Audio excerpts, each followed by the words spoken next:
যারা জুলাই বিপ্লব মানবেন না তাদের জন্য ২৬ সালে কোনো নির্বাচন নাই। ২৬-এর নির্বাচন দেখতে হলে আগে জুলাই বিপ্লবের স্বীকৃতি লাগবে,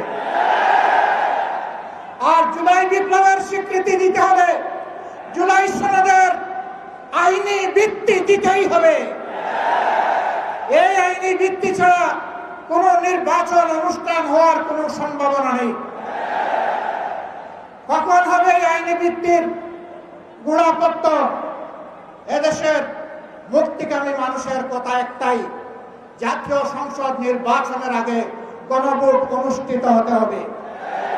গণভোটের ব্যাপারে সকল দল একমত, তাহলে তারিখ নিয়ে এই বায়নাবাজি কেন?